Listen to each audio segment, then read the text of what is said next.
Hello guys, and this is a new purchase. I bought this new from, I've always removed the plastic and all that, but from eBay, and I got it for €4, and the shipping was $5.45, something like that. So it was very cheap, and well, actually I wanted to read this right here. So yeah, and this is also like the book seat. Pretty good thing. Let's see here. This is Abaddon, and I'm guessing this right here is supposed to be... I'm using my arm. I don't have my fucking phone tripod. But fuck, what is they called? The Grand Disciple of Sigmar? No. Anyways, the main Sigmar dude. That is not Sigmar. So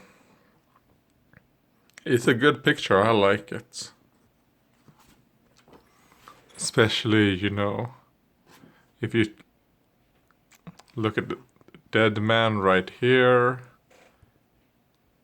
This is a very good, cover art. And I do have, if I go right here, here is the 40k one. And that is how it starts off. Wait, there we go. It has that picture right there, which is a Primaris Marine and a Nurgle Marine right there. The difference is way more subtle, of course, since they are both Marines. But it's the same principle. And here we have the second page is Sigmar. Second page is the Emperor. And here we have some texts, From the maelstrom of a sundered world. That is a good picture of Sigmar. I like it. And then this picture right here is... I would say it's pretty famous. Majority for this guy right here. He looks fucking intense. So yeah.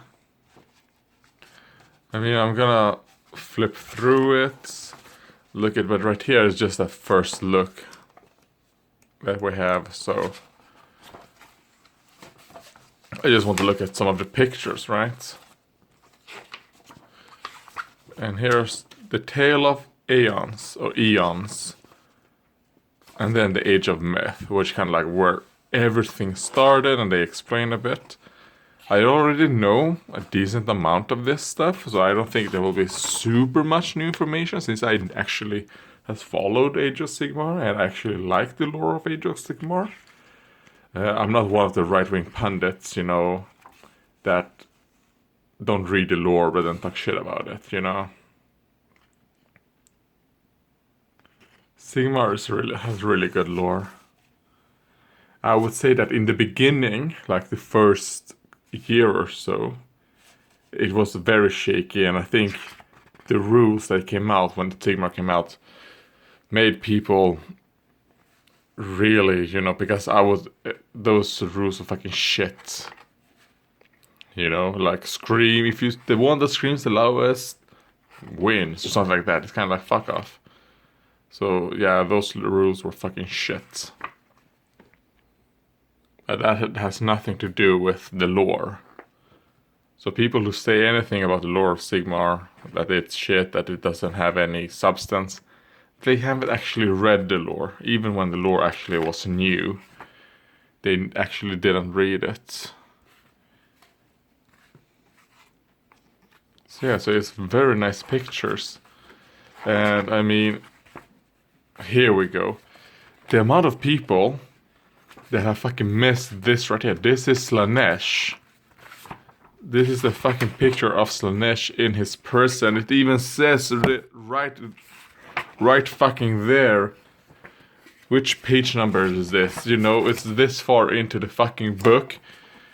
And fucking no one acknowledges this. No one actually fucking people are idiots, right? People who... How to know if someone's a fucking idiot? If they say that Slaanesh was cut from Age of Sigmar, even in the first fucking book of Age of Sigmar, they fucking acknowledged Slaanesh. And the fact that Slaanesh is not... Him and the Horned God are probably going to be like rivals with each other on who will be the fourth spot, you know. For example, this boy right here, Archaon, he does not acknowledge the Horned Rat. You know, he does acknowledge Slaanesh, and in the lore of his fucking model, the reason why his beast does not have a Slaanesh head is due to the fact that Slaanesh did not send a demon to kill him. You know? And it also makes sense in the lore due to the fact that Slaanesh at the moment does not have that ability to do these types of things. Because he's being basically tortured by the elves and getting soul sucked out of him, and he's imprisoned. And Slaanesh at the moment is one of the most interesting chaos gods in Age of Sigmar. In 40k, he's kind of like that, but in Age of Sigmar he is one of the most interesting. And it has a lot to do with his demons as well, because his forces are so split. Because you have demons of Slaanesh who kind of look down on Slaanesh. You know, his own demons look down on him or her. And some of them are kind of like, you know what? I'm the new god of excess, you know, not Slaanesh. I'm the one, you know. Worship me. And then you have other demons who are trying so hard to find him, and the Slaanesh's demons' ability is they're not stable demons. Which makes sense, because Slaanesh is being tortured like this. Makes sense that his demons would not be that stable. So yeah, it's good. And if you look at the size of him, because right here, down there, you can fucking see... I thought somewhere you could see like buildings or something.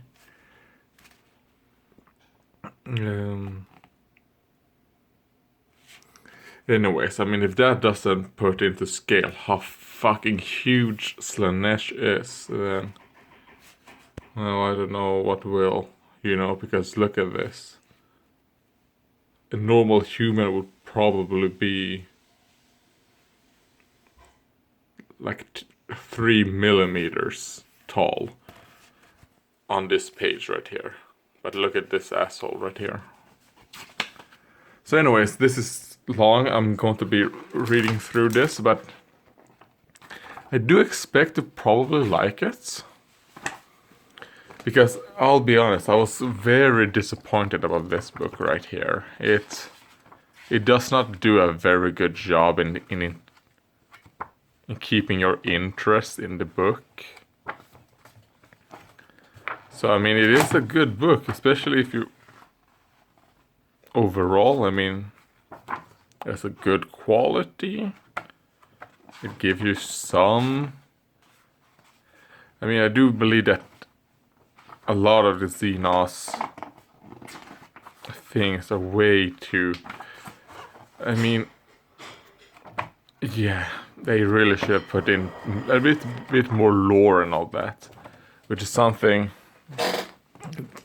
that I know this book does, since I've actually seen people flock through it and all that. So I know that this has a lot more of, you know, the good stuff. And it's also a new universe, so they have a lot more things that they can explore and do new shit with. 40k, they don't really have that ability to do that. And I don't want them to do that for 40k. You know, I actually do enjoy Primaris Marines, and they make sense in the lore that they have written. I would have wanted more of, you know, chapters being a bit more anti-Primaris, like we refuse to take any Primaris and all that. you do get that a little bit, but then, you know, there isn't really that much that goes on with it. And I wanted to get more a bit about, well, this guy right here, his perspective on things, because Gilliman's perspective of what the fuck is happening and all that is super important for 40k nowadays, you know, which is good because Gilliman is a good guy, he's a good character, it's interesting to read his thoughts and see what he will do, you know. Ironically enough, Gilliman bringing in some more progress into the Imperium is a good thing. One thing I would like to see, and I think it even mentioned it somewhere in this book, mixed Primaris and just regular Space Marine units, you know. For example, you could have like a 10-man Primaris squad where the leader or the lieutenant, you know, or the sergeant, for example, the sergeant is a regular Space Marine. You know, there should be those kind of units. Yeah. Maybe they would then do that, like a 5-man squad. So you get 4 Primaris, and then 1 just regular Marine that is the sergeant of that 5-man squad. That would be good. It would be a fucking amazing unit. I know that unit doesn't exist, but that would be a very good unit to have. And it would make sense, you know, that the Marines would train up the Primaris, you know.